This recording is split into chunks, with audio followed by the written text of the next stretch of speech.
Live from New York, it's Ask an Engineer. Hey everybody, welcome to another high-def Ask Engineer. I'm That's right. Lady Ada, here with Phil. We've got an exciting show tonight, all sorts of cool stuff. Bright lights. Yeah, we're here. In focus. Everything's working out. Yeah. Yeah, we don't have to talk about the, I think we've got it down. I think the show stuff, I think we've got it down. Yeah, we have mics, camera, lights, got everything. It down. It's not a big deal anymore. Now it's just normal. Now it's, yeah. Yeah. We're superstars. Okay, well, tell them what's on tonight's show. All right, on tonight's show, as seen on the show and tell all the things that people showed off. Go over a couple things on Electric Halloween, cool costumes and more. It's over, but it's never really over. Packet of mailbags and stop by. Talk about some open source hardware. Some news in the world of maker business. Some things from the Adafruit learning system. Got some Wearable Wednesday. Some 3D Thursday. Pi Day. We're going to have new products. We're going to answer your questions. We're going to have a trivia question. All that and more on Ask an Engineer. All right. That's right. Whew. All right. The code tonight is DST.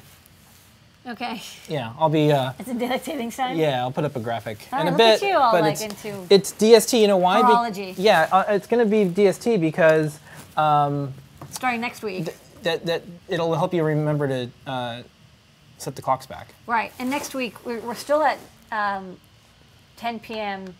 Eastern time, but Yeah. that might be different depending on whether or not you celebrate daylight savings. Yeah. So DST.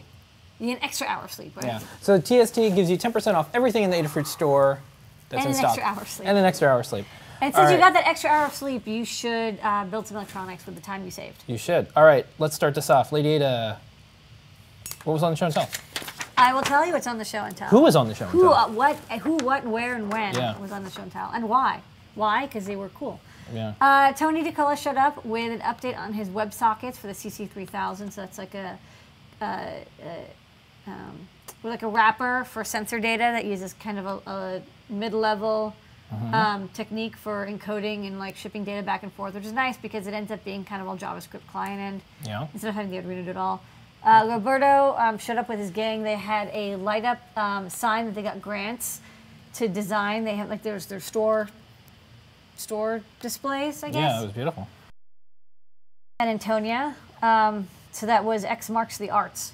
I guess that's their group. Matthew and Emma made an awesome catching fire dress that was like a dress with like fire and like neopixels, and it was cool and animated. And they're going to check out the Hunger Games opening, which is real soon, and she's going to wear it. She wore it for Halloween. She's going to wear it all the time. I'd wear this dress all the time too.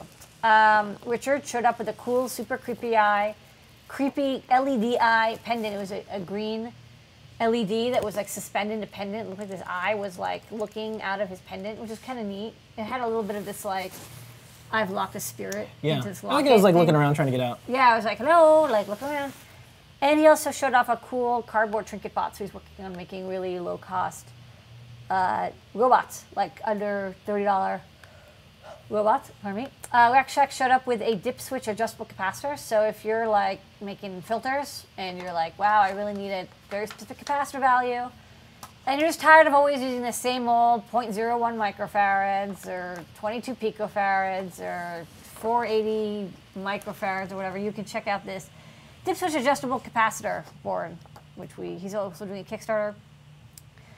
Jonathan E. is making a Rosie the Bartender robot for his senior project. It's built on a wheelchair robot. It's going to probably use some sort of Bluetooth beacon thing. He welded a frame, and he's got some control software, and it's kind of a big robot. Yeah.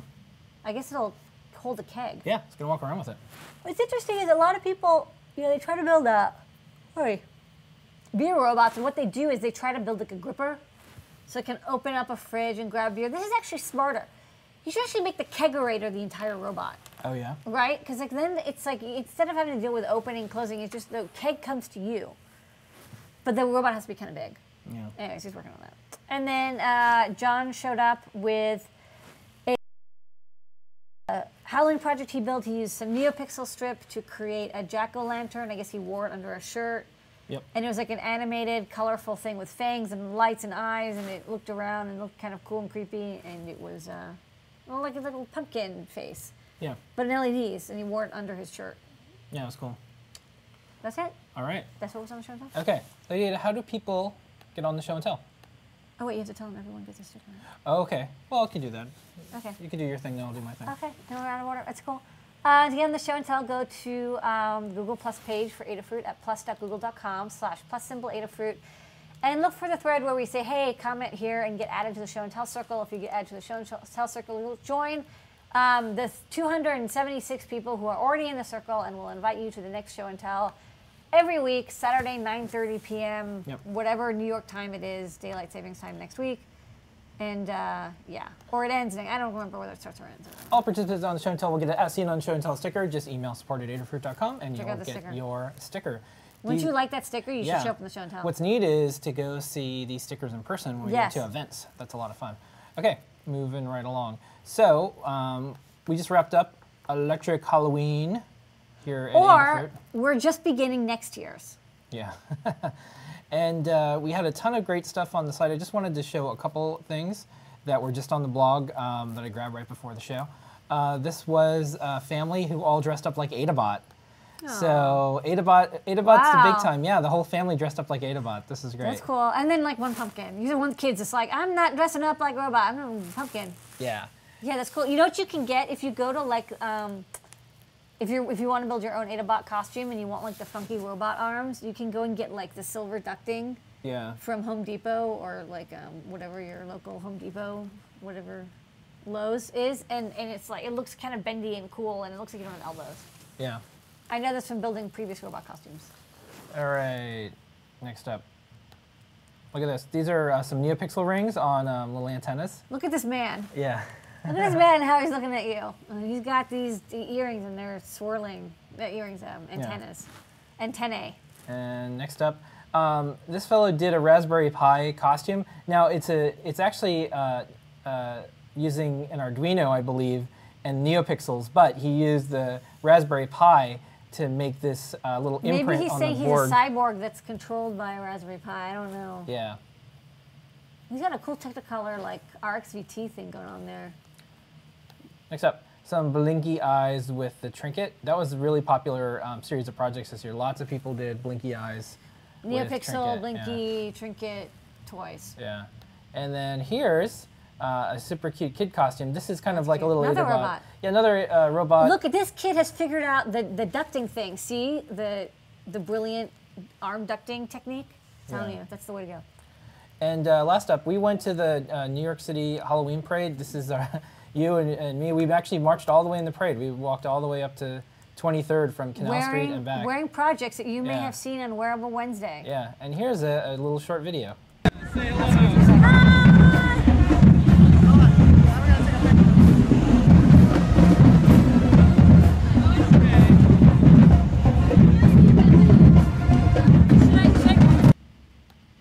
All right, so yeah, I got the glowy shoes. Yeah, everybody. You're wearing the Firewalkers. Yeah. And I was wearing the rainbows. Everybody saw your shoes and they wanted to know where you bought them, and you said, "No, I made them." And they're like, "Who are you?" And I can't believe that you made these. And then also people came up and said, "Oh, you're Lady Ada," and they wanted your picture. That's kind of neat. And then someone says, "Hey, I like you on the Wearable show, Phil," and that was neat too. You are cool in the Wearable. I'm just off to the side. I help you guys sparkle. Yeah. I just do stuff on all these Good job eight computers and soundboards and cameras. Good job with the sound computer film management. Yeah. Okay. Next up, Packet to Mailbag. Packet to Mailbag is our little postal entity, and Packet delivers your letters. Only good news. Us. Yeah, we get good news. This is from Robert H. The replacement part arrived. Thank you. Your customer service is second to none. This type of service is what makes loyal customers. Thank you, Robert. All right. All right.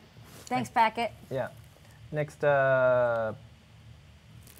this is a job from our jobs board. The Adafruit jobs board is a free jobs board for Adafruit community members, customers. You just have to have an Adafruit account, and the job has to be something to do with the world of making. So this is 0 point, operationally sound, tactically superior. This is analyze, construct, and maintain devices based on detailed intelligent reports and/or reverse engineering of actual hardware. Ooh. support the operation and testing of these devices, both intense. laboratory and field condition. So basically, if you want a job reverse engineering, you can go on the Adafruit The jobs job board. sounds cool. The logo is kind of like a little bit. You played a little bit too much God of War.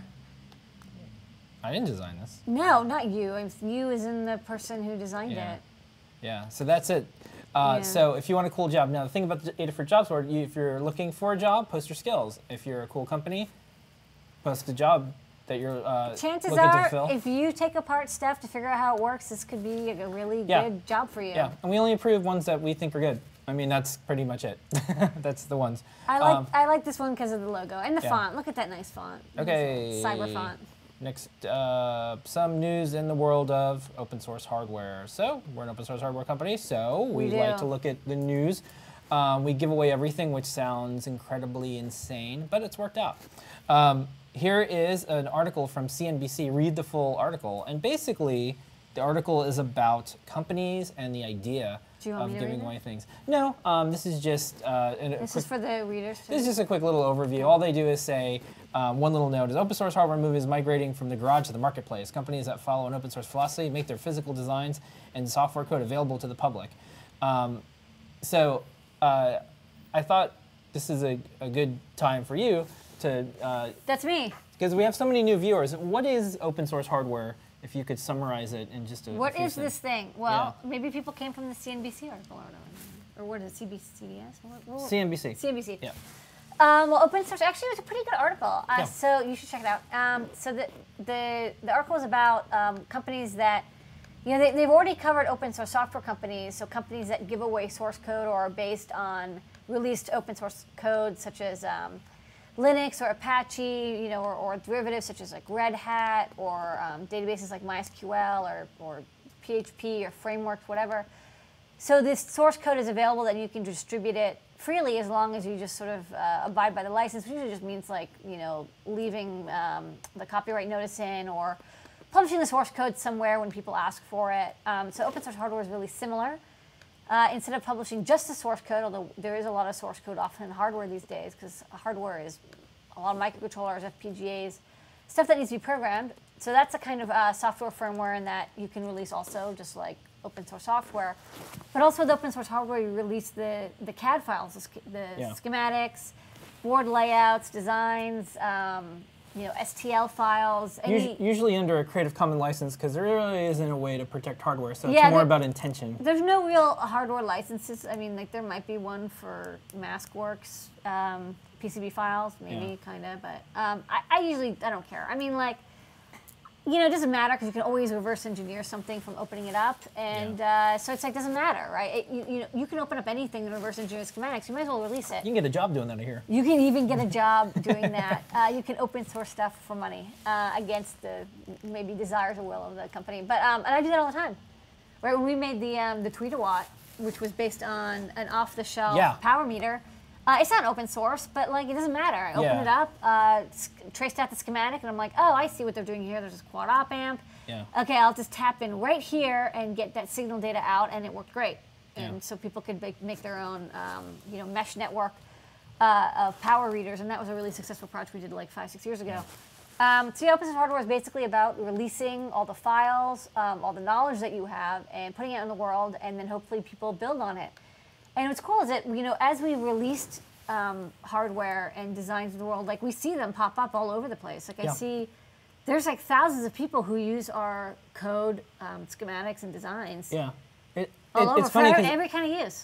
it seems counterintuitive. You give away this stuff and it actually creates marketplaces where normally people say, oh, you keep everything, and that's what makes marketplaces. So it's just an alternative way of doing things. Yeah. So speaking of hardware, so everybody who reads the Adafruit blog knows that we have Maker Business Monday, and we recently added an author to do some learning guides, and this is Mark Barros, and he's doing a hardware founder workshop in San Francisco on November 22nd and 23rd. So if you ever want to kind of... and he's cool because he's not just like kickstart it. Like he actually is a little bit against it. Yeah. He's actually more into like, no, how do you actually deal with manufacturing when it comes down to it? And he's actually done manufacturing, which means that he has the same sort of like cynicism I have about like, yeah, you know, you think you'll be able to get it done under this budget in this time, but really it's very hard to do so unless you've done that exact same project before. So he's a smart fellow. If you're able to, you should go to this event. Yeah, look at learn.adafruit.com and look at all of his articles that he did. And if you're interested in starting a hardware company, this is the event to look at, and also those articles are the articles to look at. And on November 12th, I hope I remember the right date, we're going to have a special hardware hangout. All right. One of our first. It's going to be at 7 p.m. on November 12th, I believe. I'll have a post because I have to do a post. So maybe we'll correct this in post. Wait, it's all live. We can't do that. Oh, no. Okay. So but anyways, he's a very, very smart fellow. So, yeah. And I really like, what I really like about him, he's like, I totally failed in all these respects, and here's what I learned. And a lot of people are not willing to talk about that sort of stuff. They won't tell you where they screwed up, and that's where, that's the intense value that you get from this guy. Because anyone will be like, oh, I came up with like, I worked on the iPod team, and like, look at how great that is. They won't ever tell you like, here's how we like got a yield of like 4%. And blew our budget, and everything was late, and the plane crashed. I don't know, who knows? Okay. Smart guy. So Let's go see this thing. next up, oh, I forgot one of these. This is one of the Halloween projects. I left it out of the section. Whoa, what is this? This is an Instructable about taking an Adafruit black box and a trinket and just having these little eyes that look around. It's really cool. Anyways, That's creepy. One of the ones that snuck through. This month, October, last month, October, all month, the artist Banksy was in New York City. That's right. And there was a lot of controversy about one of his final ones because he and Adabot teamed up, and it looks like he put Adabot on one of the side of the building. It does look a lot like Adabot. Yeah, so that's actually not the truth. But here's Adabot, and then here's one of his tags. So Adabot's really making the rounds. Also, by the way, it's not just that, but the legs, which you can't see in that photo, the Adabot's legs look a lot like that. Yeah. So a lot of people around New York sent it to us, and they said, "Hey, do you know this Banksy guy? Because he's putting Adabot somewhere." And we had nothing to do with that. Well, it's like it'd be funny because it's like we're so busy, like we don't have time to go and tag everything. I have no time for graffiti. We have no time for this. Yeah, I don't have time for that. Yeah. Okay, next up. Adafruit Learning System. There's some new stuff. We have like 350 tutorials. It's ridiculous. So go check it out. Learn.adafruit.com. The first one, I just love this animated GIF. But the first one uses our little door lock thing. It's a little I love this solenoid because it's a solenoid that's specifically good for making like locks or doors or cabinets that close. And it's just like I see a lot of people who want to build like electric lock projects. I also see a lot of like Kickstarters and products that are like, oh, it's a Bluetooth controlled locky lock, Lockytron, Ember, Toucher, whatever. Anyway, so this lets you build projects, and what's nice about it is you can mount it to any door and you can like swivel it around. So yeah, check out this. We have a video for this cool tutorial, and we'll talk about the tutorial.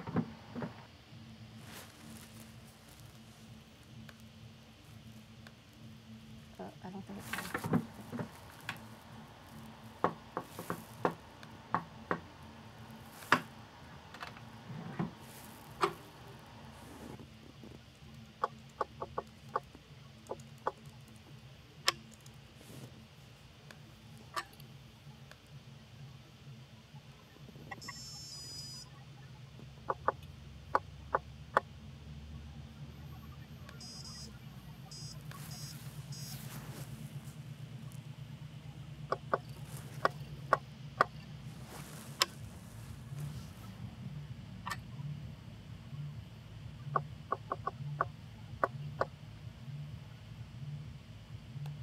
Okay. Yes, it's a project that uses a trinket, which you see here, that cool solenoid lock, and a piezo. And what I really like about this project, this is like one of the niftiest projects we have had on the learning system, because instead of, first off, the piezo is both a beeper, which is the audio signal to tell you that you've locked right or wrong, or you've knocked right or wrong, and is also the sensor for knocking, because piezos, they turn motion into voltage, and they work both ways. They can turn voltage into sound, or vibration into voltage. So the piezo is used both as the sensor and the buzzer, which I think is really smart. And it's a fun little project, and you can run on batteries and make your own secret hideaway. Next up, this is Trinket, the USB keyboard. This lets you do mouse movements with Trinket now. We updated the library. Yeah, now it does mouse wheel. Yeah.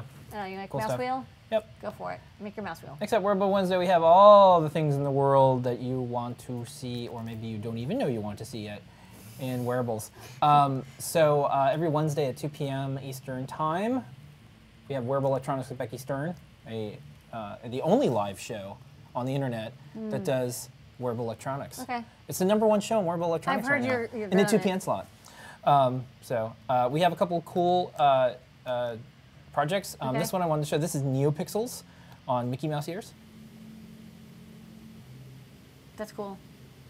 Yeah. And so the person who made these went to the park and everyone freaked out. They're just like, where'd you get those? Where'd you buy those? Oh no, I made them. Okay, next up. Gemma, we launched not too long ago. This is our miniature wearable electronic platform. We have Flora, and then we also have Gemma.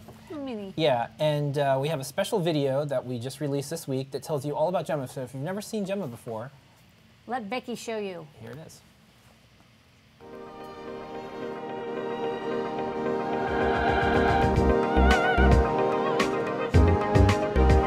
Hey everybody, it's me, Becky Stern, Director of Wearable Electronics here at the Adafruit factory in downtown New York. Today I want to show you Gemma, Adafruit's tiny sewable microcontroller. It's small and round, like a bite-sized version of Flora, and inexpensive enough to leave embedded in your projects. Gemma is similar to Trinket. You can program its ATtiny85 chip over USB using the Arduino IDE. Gemma's round shape and big pads make it perfect for sewing into a garment or for soldering, like in our Space Face LED makeup project, Iron Man arc reactor, and NeoPixel hoop earrings. Gemma can drive 50 or more NeoPixels. It has a 3.3 volt regulator and 3 I/O pins, including 1 analog input and 2 pins capable of PWM. It's easy to power Gemma with a battery pack or a LiPoly battery through its onboard JST connector. There's also a green power indicator LED and a red LED connected to pin 1. And in between, there's a reset button. Gemma can interface with I2C devices like our LED matrix backpacks to make a Space Invader necklace, for example. We've got lots of Gemma tutorials on the Adafruit Learning System. Just search Gemma at learn.adafruit.com.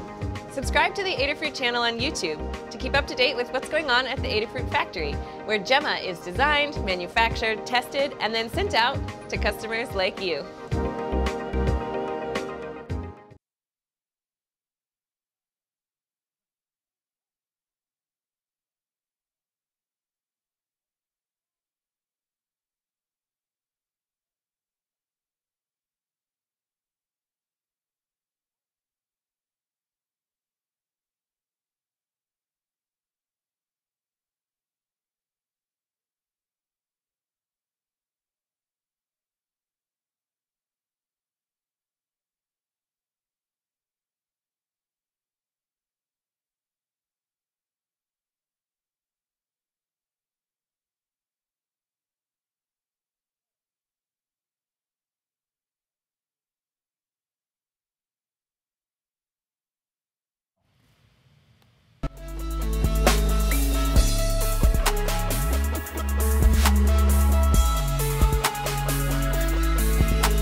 It's easy to light up the night and stay safe with this LED upgrade using NeoPixels and Flora, Adafruit's small yet powerful microcontroller. Our 3D printed enclosure houses all of the electronics and has an easy to get to power switch. For this project, we use the low-density NeoPixel strips. You can get the circuit diagram and follow our complete guide on Adafruit's Learning System. The printed cover snaps onto the power switch. You can grab these files on Thingiverse and reuse our widgets on other projects. We use double-sided foam tape to mount the enclosure. The NeoPixel strips slide into place with these 3D printed clips. The NeoPixel strips are programmable and can be customized to sequence several different LED animations. What awesome ideas will you come up with? Let us know by sharing your project on Adafruit's weekly show and tell. Thanks for watching and subscribe for more. Awesome video. Okay, I'm sure you liked some of that maker charades that we just had. All But, right. but wouldn't it be cool if you're like, I'm going to guess what the next video is? It's something cool because they seem excited. Yeah. Okay. Next Anyways, up. that was the Flora Pixel skateboard. 3D Thursday. Some cool stuff in the world of 3D Thursday. A Halloween thing. This is kind of neat. These are 3D printed skulls. Everyone Sugar loves Lab, sugar skulls. Designed by Josh Harker. Check out the 3D Thursday section and you'll see these. There is a lot of really neat 3D stuff that people are making, and now they're making it out of sugar. The other thing that we posted up on the blog this week was these cool, like, it's not Pinewood Derby races because these are 3D printed. And I thought this was a really neat idea that maybe will gain some traction, where kids could print out the enclosures for the cars and then race those. Well, why were they all kind of like cool and like organic looking? Yeah, because What's these, up with that? I don't know, these kids are like artists or something. So That's neat. Isn't Looks that like beautiful? It's splashing into shape. I like it. Yeah. Okay. So that's 3D Thursday. The other thing that we have is MakerBot posted up some tips for the digitizer. Oh yeah. Yeah, if you're thinking about getting a digitizer, we have just a few left. By the way, the code is DST this week.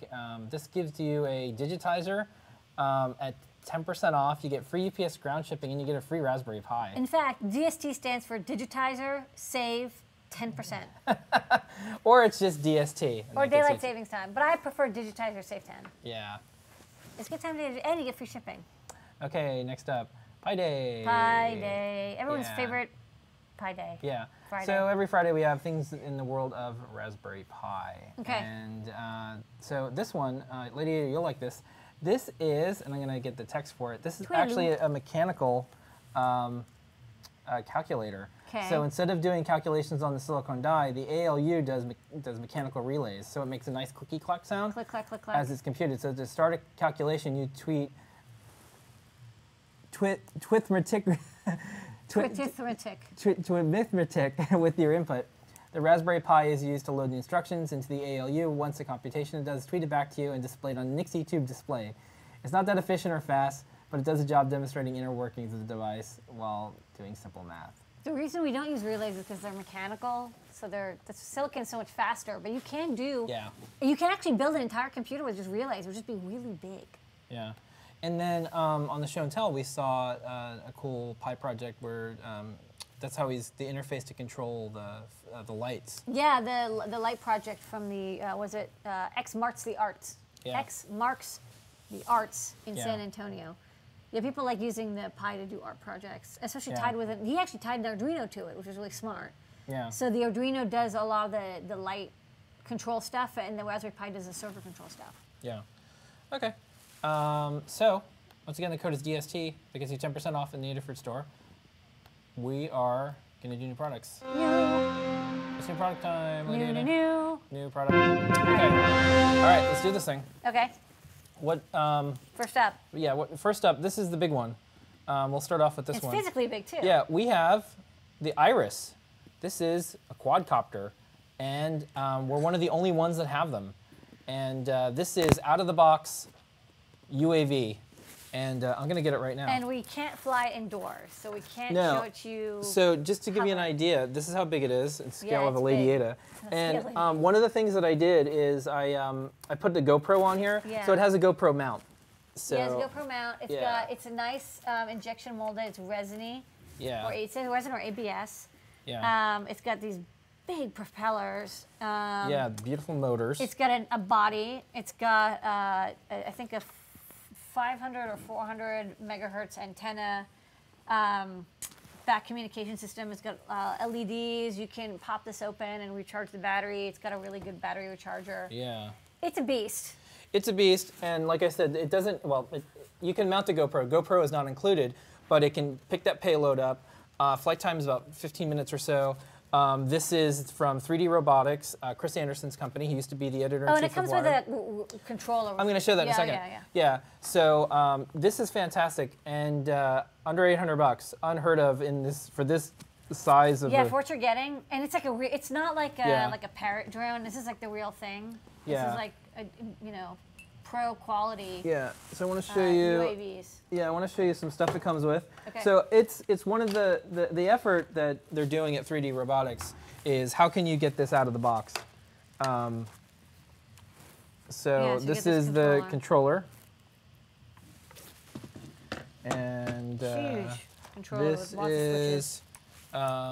This is a little dongle that goes on. Maybe you can show this on the overhead in a second. Yeah, yeah. This is the charger with this big battery, and then it also comes with this LiPo guard so you can charge it. And this is smart. Yeah, there's a telemetry module. Yeah.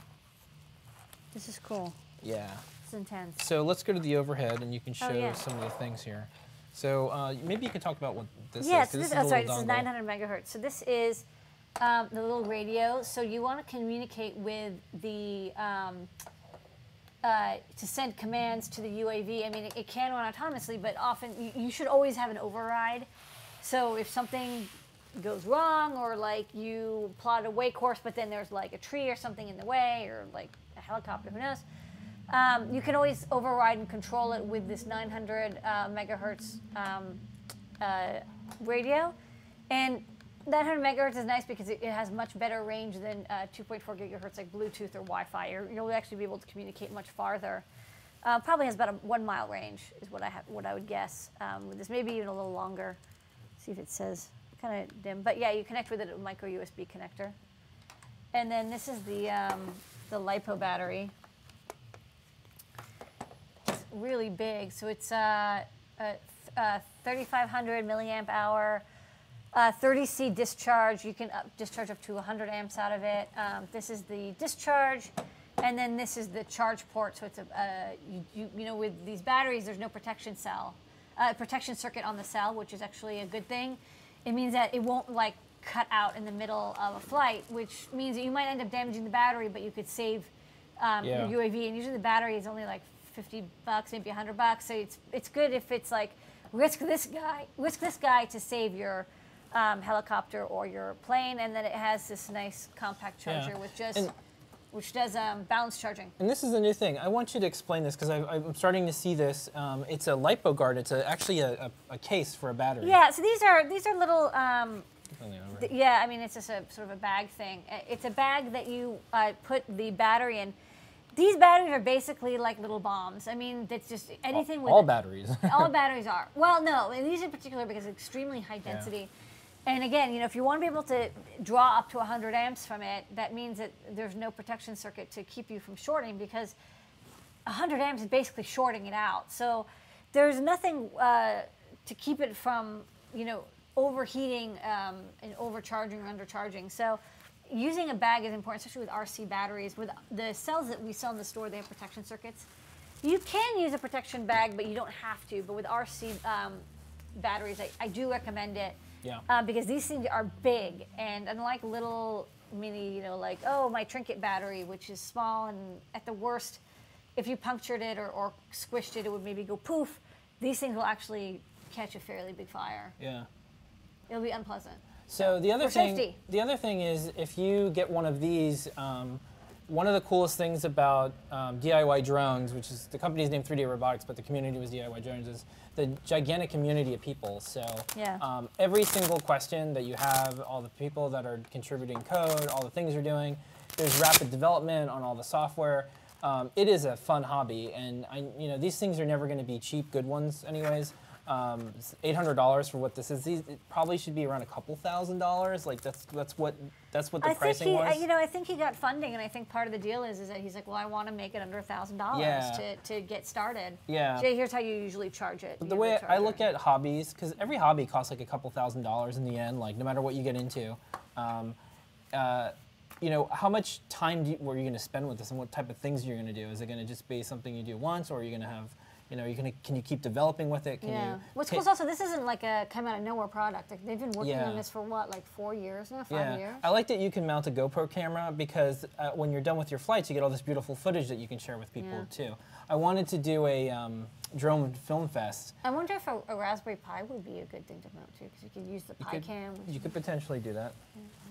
Yeah. Okay. So next up, we have these little. Little buzzers. Little buzzers. Yeah, these are 5-volt buzzers, so they're not the same as a piezo, because we have stocked piezos for a bit. Piezos are actually just a piezo element. It's a little piece of ceramic, and you have to use AC signal to make them make a noise. So usually you give them like 4 kilohertz or 2 kilohertz.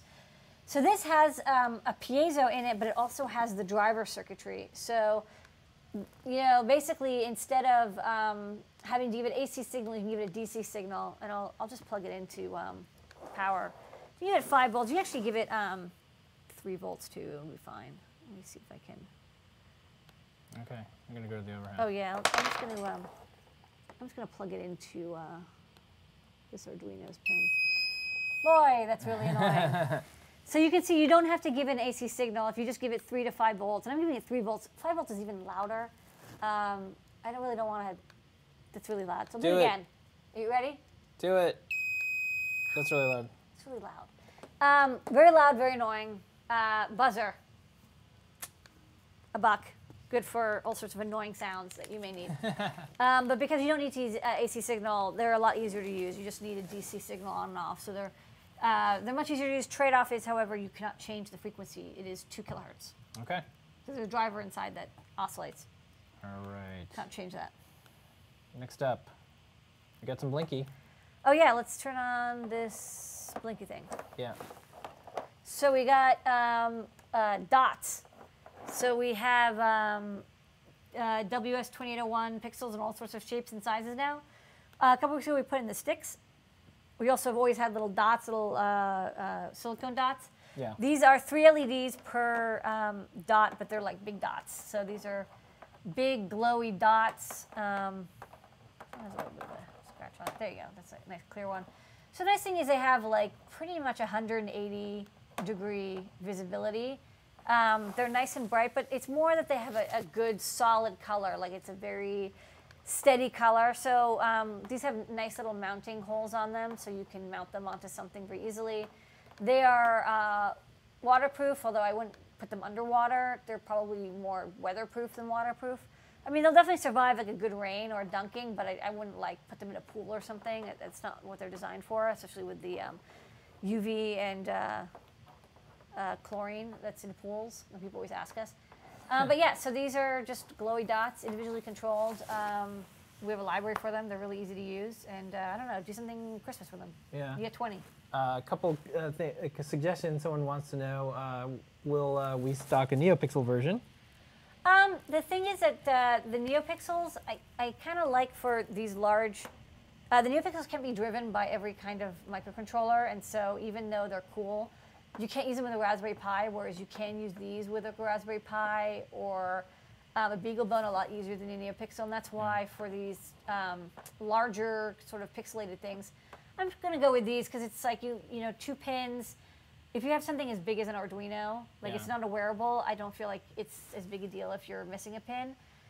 What I like about NeoPixels is really good for wearables and portable projects where you're running off a gem or a trinket where you only have like 3 pins available. So saving one's a big deal. And the suggestion, we should stock 110 decibel buzzers. That's from Frank. Say hey to Frank. That would be, hello, that would be loud. Yeah. These are loud enough for me, these buzzers. Yeah. All right, Okay. so glowy dots. Yeah, next up, we have SNES connectors. Yeah, look at these. Yeah, we actually had these left over from a fuse box build, and I was like, you know what, these might be handy, and also we might be doing some projects with an SNES controller. Yeah. So if you we have SNES controllers in the store, and these are just the connectors that this is what would be on the Super Nintendo that you would plug the connector into. So if you have a controller and you want to use it without splicing the cable in half, this controller is really easy to solder to. It's got these like huge pins. A Super Nintendo is basically, the controllers are basically power, ground, clock, data, latch. It's basically a parallel to serial converter, 16 bits, and you just latch it and then you clock out the data so you can sample the buttons at the same time.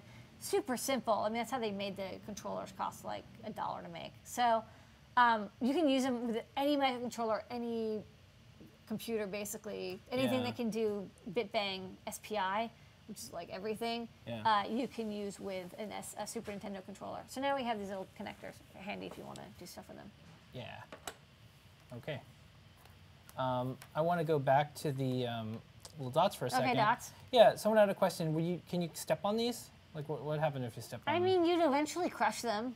I wouldn't step on them. Don't step on them too much. They're not for stepping. Yeah. I'll have to say they're sturdy. They're sturdy, but don't step on them. But I wouldn't put them in an installation that's designed to be stepped on a lot because eventually they might. Yeah, they the might crack. square. We have the squares, the 36 millimeter metal squares that are flat. You can step on those easy. I mean, I never suggest stepping on your electronics just because Yeah. feet and electronics don't often mix. But if you're going to step on electronics, step on the big metal squares because at least Yeah. those are flat. And if you did want to have it be like a floor, like a disco dance floor type thing, you could get a piece of plywood and then you cut out the shape and then you can make it flush. And if you step on it, it's not a big deal. These are rounded, so they're not steppy. Yeah.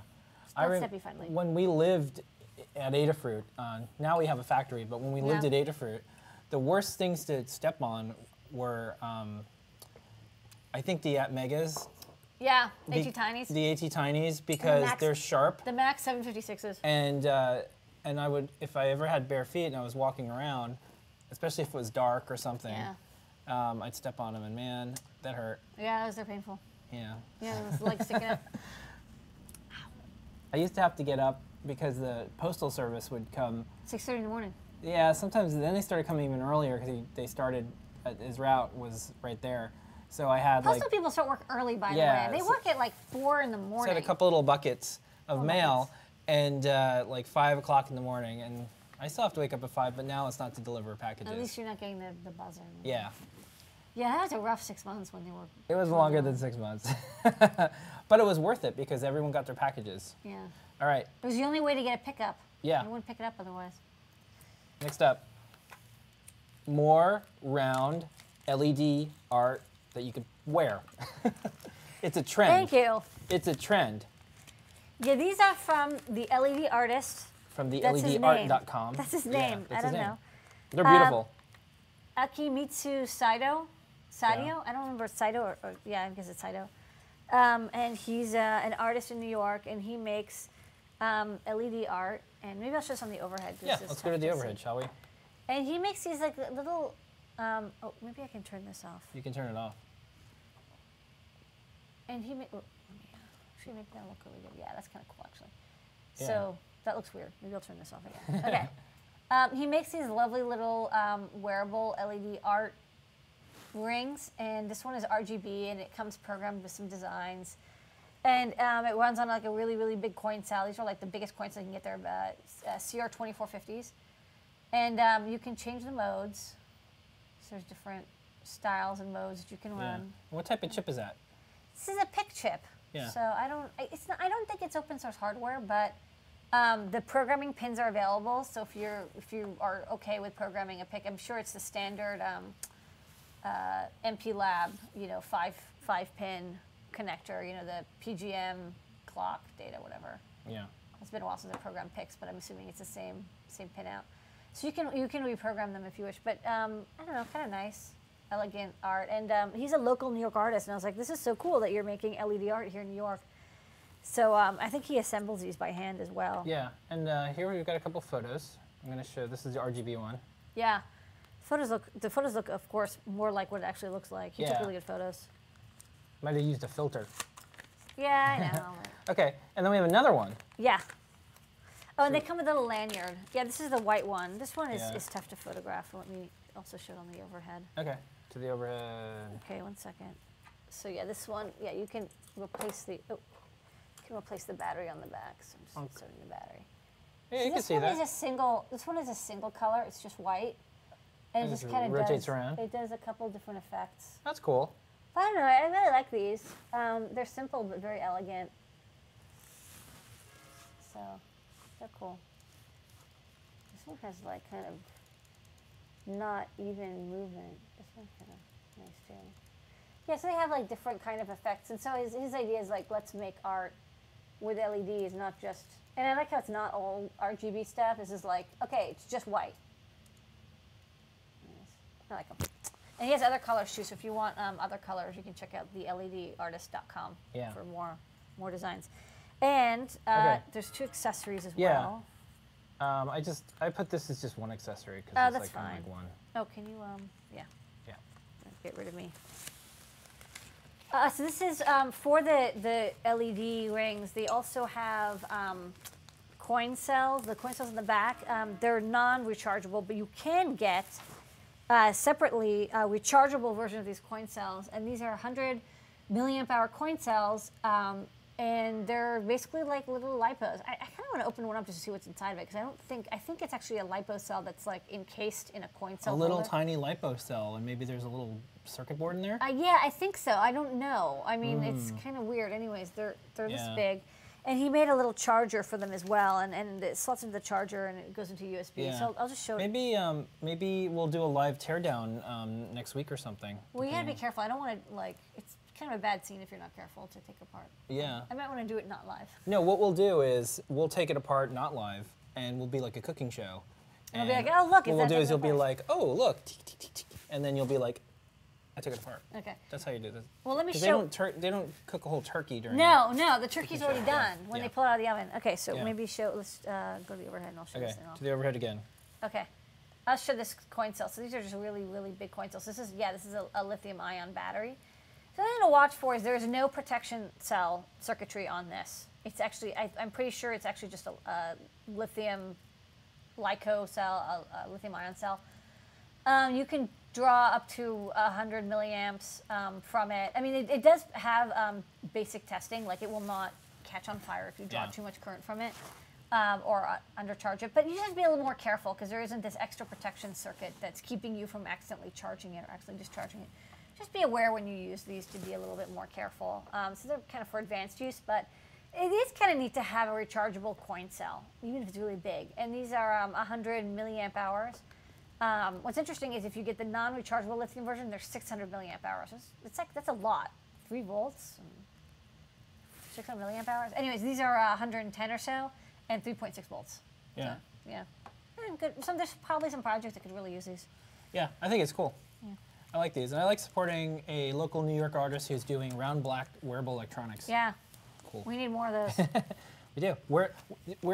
New York is the 3D printing capital of the world. More 3D printing companies. I am going to call it right now Yeah. on the show.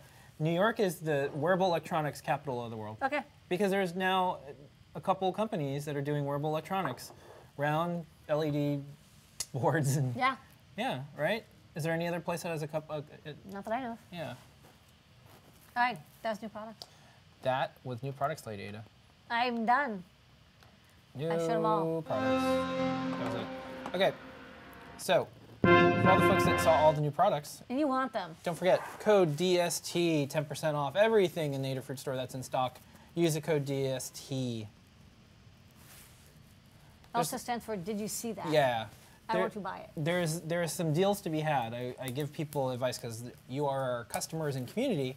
So MakerBots, digitizers, and if there's any more of the UAVs, the irises in there, that's a pretty good deal. That is a good deal. Because the companies that sell those directly, MakerBot and 3D Robotics, I don't think they do discounts. So you'll get it at a discount. And we also have free UPS ground, and then for the digitizer and the UAV, you actually get a free Raspberry Pi. The MakerBot includes one already, so you don't get that. So those are deals. Deals. They're deals. Wheeling and dealing. Yeah. Okay. Or in the case of the UAV, flying and dealing. Okay. The data. It's time for questions. Questions. They got engineering questions. I got engineering answers. You get engineering answers. Okay. That's true. So, let's start doing this right now. All right, let's hope I get some good engineering questions. Yeah. Someone said, please don't run out of stock permanently on these coin cells. It's happened to many other stores. Okay. That's Okay, good to I'll know. try not to. All right. Someone wanted to know, can you run NeoPixels with Raspberry Pi or BeagleBone? The BeagleBone, kind of, sort of, if you run something on the PDU. Raspberry Pi cannot, because it does not have a way to do specific timing, and the pixel timing you need is really, really specific. So if you want to use NeoPixels with a Raspberry Pi, your best bet is to take an Arduino and plug that into the Raspberry Pi and then communicate between them on the USB cable. Yeah. And then have the Arduino drive the Raspberry Pi. This is a trade-off between microcontrollers and microcomputers. Microcomputers can run Linux, can play videos, can play MP3s, can play, can like duals and can play emulators. But the trade-off with that power is that they're not real-time operating systems. That's more kind of like part of the deal. I mean, they could be, but they're not. And so they're not good at doing specific timing, stuff like that. Also, that's why it's hard to run servos on a Raspberry Pi without an assisting board. Yeah. Okay. Lots of questions coming in. Are you ready for this? Yeah. Okay. Can you do software serial on ATtiny84? Yes, I think so. Okay. I'll see what. As long as, I mean, you'll have to write the code. Okay. Has anyone made the earrings? Will a 10 milliamp LiPo work, or is it the 150 milliamp LiPo needed? You can use a 110 milliamp hour LiPo. I mean, Okay. they're not. If you don't run a very pixel heavy design, it will probably last a couple hours. Okay. What's the difference between SPI and I2C? I know they are both serial interfaces. I2C is an interface where you have up to 100 different devices sharing 2 pins, and they all have different addresses. With SPI, there's no address. Every device has a different chip select pin.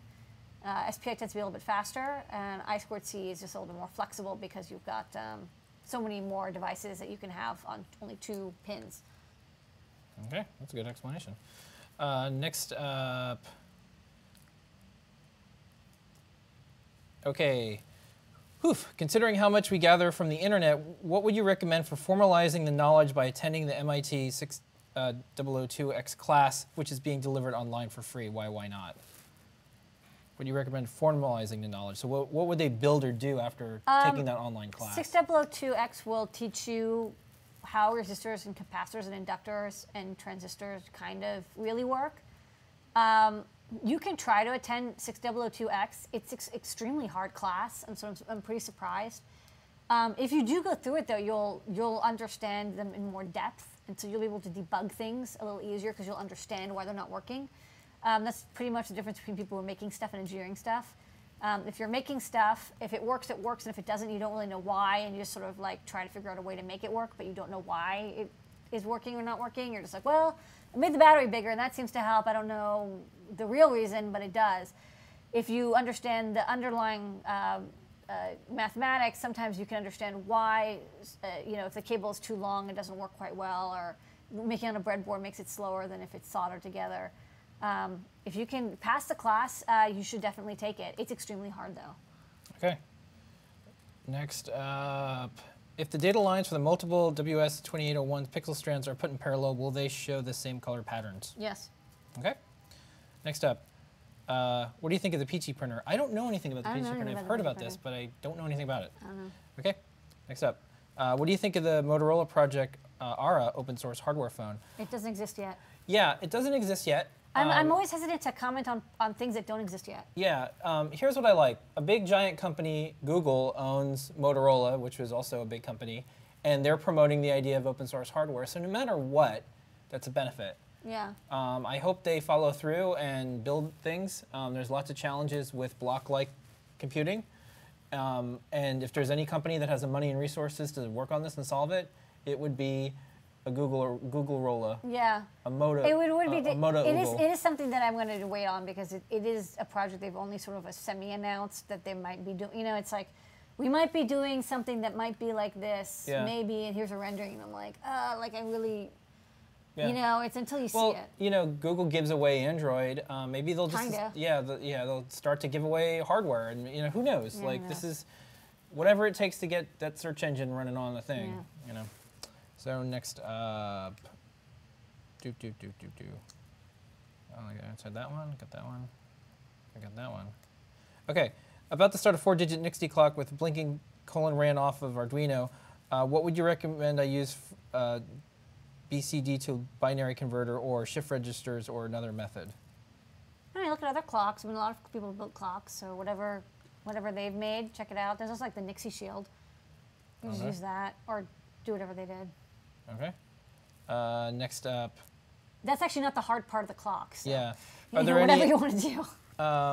For the NEC remote IR library hangs the whole void loop if you want to do a search for different signals forever. How can I avoid this while still using the library, GitHub mob, or different usage for That other sounds like libraries. a good one for the forums. Yeah, post up in the 'Cause forums. I can't see what's going on Yeah. your screen right now. Next up, are there export issues getting the Beagle Bone Black delivered to Hong Kong? Not that we know of. I don't think so. Nope. I don't think it's considered a supercomputer. Yeah. It's a super little board. But yeah. And it's also I don't even think we have export restrictions to Hong Kong. 10% off GST. You can get a Beagle Yeah. Bone Black. Yeah. All right. Ship them everywhere. Yeah. There's only a couple. We only have one thing that it's export restricted, and it's because it's a gyro thing. Okay. Okay. Next up, when will the new trinket be out? The big trinket. It's not out yet. It's not out yet. But we're working on it. What's that? Next up, I'm new to telemetry in general, and I need to be able to communicate with a weather balloon that can be as high as 100,000 feet up. Does Adafruit have a 2.4 gigahertz radio transmitter or similar that would work? You will never get 2.4 gigahertz radio to work at 100,000 feet. You'll need something way lower frequency, like 400 Okay. megahertz or less. Okay. How do you get custom-sized female headers? You buy a lot. We buy 10,000 at a time. Once you get Yeah. to buying 10,000 of something, that's when you can actually start Yeah. telling the factory what you want. So yeah, I just got another custom connector made, and it's like, they're like, okay, you know, I mean, it's not like super custom. It's like, take this connector and like make the pins a little bit shorter and make this spacer a little bit longer. And they're like, okay, you know, you have to pay a tooling fee of like, $1,000, and you also have to book an order for 10,000 units a year. And I'm like, okay, that's not a problem. So usually go Yeah. into contract with them. But yeah, you have to buy a lot. Do you have a favorite video game right now, Lady Ada? I want to know. Are you playing any video games? I'm not really playing any video games, but I'd like to. I want to try the new Arkham Origins maybe. Yeah. And also, I never finished BioShock. Does there need to be an intervention? Because I know you play Candy Crush. I know you Yeah, do. but I only play like 10 minutes a day. But Like, you can't. I don't pay for it, so it's like it's limited. You do play Candy Crush. Yeah. Yeah, and you can't stop. I mean, I know you keep saying you can I'm- stop anytime. Okay, next up. You have to take me to like an intervention. Yeah, The problem with at the intervention, they're all playing Candy Crush too. yeah, okay. Have you ever seen an old RF diode, and what advice would you give as to working with them? I mean, like a germanium diode. They're just like slightly different diodes. I don't know what you mean by RF diode.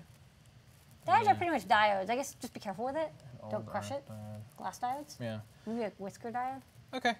All right. That is. For something that only has like 2 terminals, there's a lot of different kind of diodes.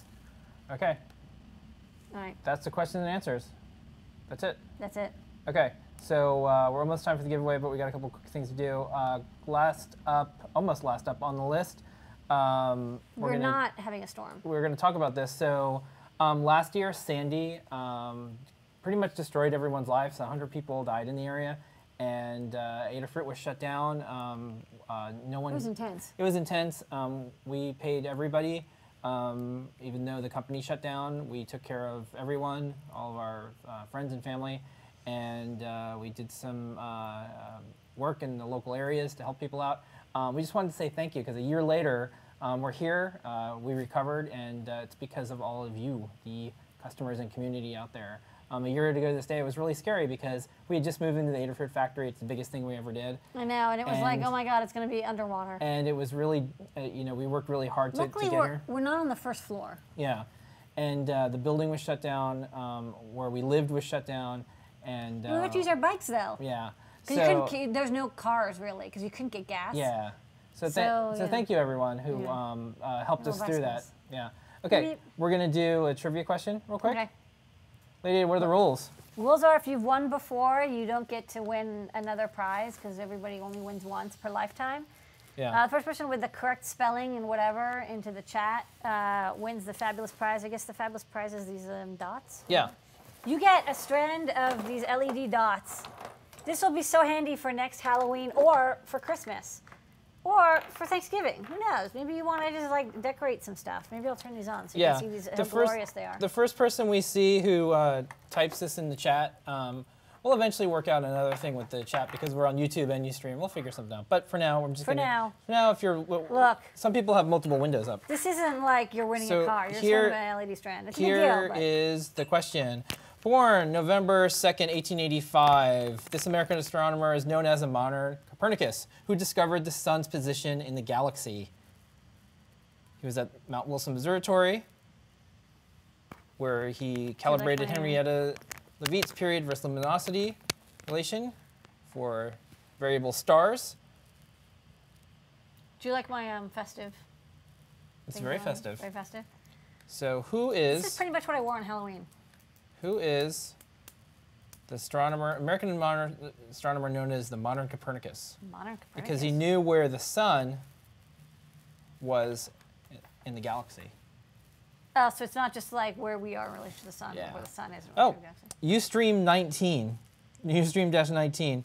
Okay. Harlow Shapley, congratulations. Email support@adafruit.com, and you get this. Okay. Isn't it glorious? All right. Wouldn't you love to have this? Thank you, You Ustream. should know more about astronomers. Yeah, so thank you, Ustream. Okay. I have to like take this 19. off now so I can give it away. Okay. Chainable. Chainless. All right. So congratulations. Email support@adafruit.com. Okay, we're about to wrap up the show. We have one special announcement that we want to tell everybody. Wait, I gotta get serious. Gotta get serious. Okay. I'm in serious All right. mode now. Jeez, I'm just attacked by these things. Lady Ada and I are private people, but a lot of you know that we've been together for about 7 years. So on Halloween, we decided to get married, and this is the first time we're talking about it. I got a Even ring. to each other. Yeah. So I didn't know. I was like, what's going on? What am I signing these paperwork for? So that's what we did on Halloween, and everyone in New York City gave us candy and dressed And up. they dressed up, and there was Yeah. a parade. It was really an incredible experience. Yeah. And so, so now we're official. We've always been together, and we've been on this adventure together. We've been on the show for 5 years almost. Yeah. So you guys have seen us grow old together. And Yeah. now, so the I'm gonna only be like an old lady with pink hair and be Yeah. like, get off my lawn, you digital engineer. we told all of our staff yesterday. We have a big company meeting every single week called State of the Fruit, where over 50 people gather, and we told everybody, and we'll tell you the same thing. There's only one big change. I am now to be known as Mr. Lady Ada. So that's the only change. Okay, Mr. Lady Ada. So thank you, everyone. Thank you all of our friends and family that have been wishing us nice wishes. Yes. And we're going to keep doing this thing. We're not stopping at all. Yeah. You guys have watched us move Now into we're factories. now we're a and- legal force. Yeah. So that's it. Okay. Okay. it. That's everything. So thank you, everyone. Thank you, all of the staff, all of the community, everyone out there who watches the show every week, everyone who's in the show and tell. Show and tell. Don't forget the code is DST. It expires tonight at midnight. You get 10% off. Thank you for store. And now we are going to go to sleep, as you can tell. We're tired. Yeah, it was a week. We had a week. So, okay. We're doing this Halloween thing. Here is your moment. Oh, wait. There's a picture of a cat. Oh, yeah. I didn't forget. Meow, meow. Meow. Okay. Here's your moment of Zener.